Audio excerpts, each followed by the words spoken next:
Hey there, economic enthusiasts. Welcome back to Benjamin's Bling. Now, if you ever wondered why the prices of goods and services seem to rise over time, you're in the right place. Today, we're diving deep into the fascinating world of inflation and exploring its impact on our economy. But before we get started, make sure to hit that subscribe button and ring the notification bell so you never miss out on our insightful content. Now, let's unravel the mysteries of inflation. Now listen up, gang, we're about to delve into the practical side of what happens when purchasing power slips away. Picture this, you've got $100 in your pocket today, feeling like the master of your financial kingdom.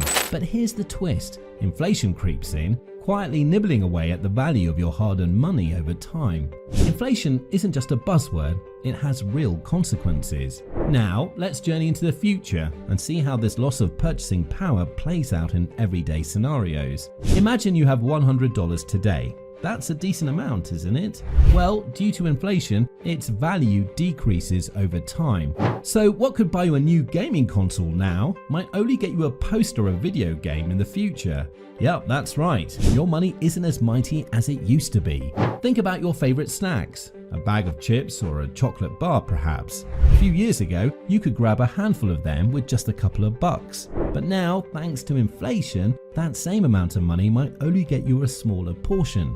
Now that we've seen how inflation eats into our purchasing power, let's explore how it impacts another aspect of our financial world, higher interest rates. Now, let's delve a bit deeper into the world of higher interest rates. Imagine you've just landed your first job and you're itching to get your hands on that sleek new car you've been eyeing.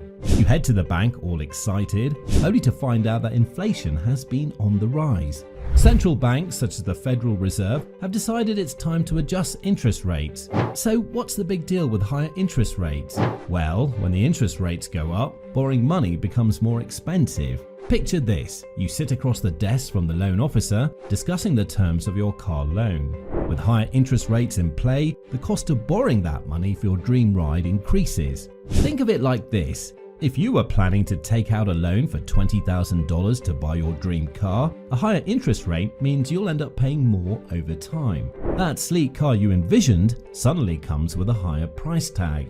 The impact of inflation and interest rates extends beyond just numbers on a screen. It can affect your real-life plans and the things you've been working hard to achieve. Understanding how interest rates and inflation dance together is crucial. Now, let's shift our focus to how these economic factors can influence the prices of goods and services in our everyday lives. Alright, buckle up because now we're getting into how inflation hits you where it hurts, your wallet. Picture this, as inflation creeps up, so do the prices of everyday items. It's like a chain reaction. When businesses face higher production costs, they pass the burden on to consumers like you and me. Let's break it down. Now, before we dive deeper, let's quickly define goods and services. Goods are things you can touch, like your favorite video game or a cozy sweater. Services, on the other hand, are actions or tasks done for you, such as getting a haircut or having your car repaired. Imagine you start your day with a cup of coffee from your favorite spot. Well, due to inflation, the coffee shop might need to pay more for coffee beans, electricity, and employee wages. To keep running, they increase the price of that comforting cup of joe, leaving you paying a little extra to fuel your day. Now that we've seen how inflation affects our everyday purchases, let's explore the broader consequences, how it can put a speedy bump on a country's economic growth. Okay, imagine you and your friends decide to open a lemonade stand. Everything's going great, the sun is shining, customers are lining up, and your profits are soaring. This, my friends, is like economic growth, where things are booming and everyone is happy.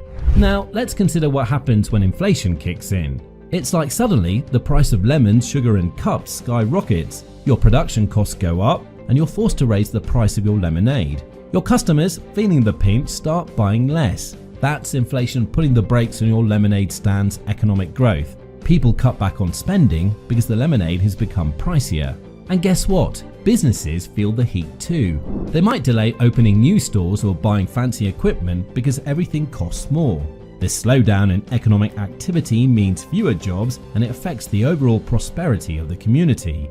Now let's bring this home. Think about your neighborhood. If everyone suddenly stopped buying and selling stuff, it wouldn't take long before it feels a bit gloomy, right? But here's the thing, economic slowdown is just the beginning.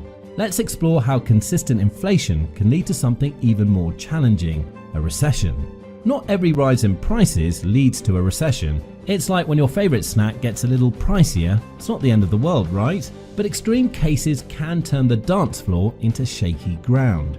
Think back to the 1970s. Picture this, oil prices soaring like a rocket. As oil costs shot up, everything else followed. Prices of goods, services, you name it. It wasn't just about paying more at the pump, it was about the ripple effect. This, my friends, triggered a recession, a bit like when your favorite game gets a sudden difficulty spike. Everything becomes a little harder.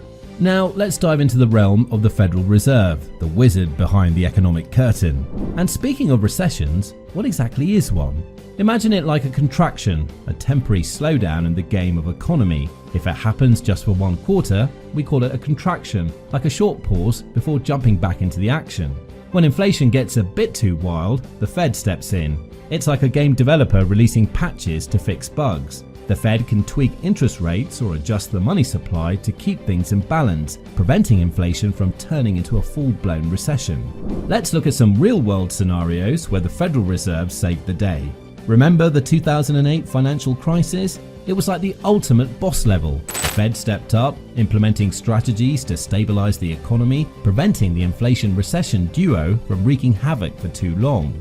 So there you have it, the dance of inflation and recessions. It's a delicate balance, like keeping your bike steady while riding through twists and turns.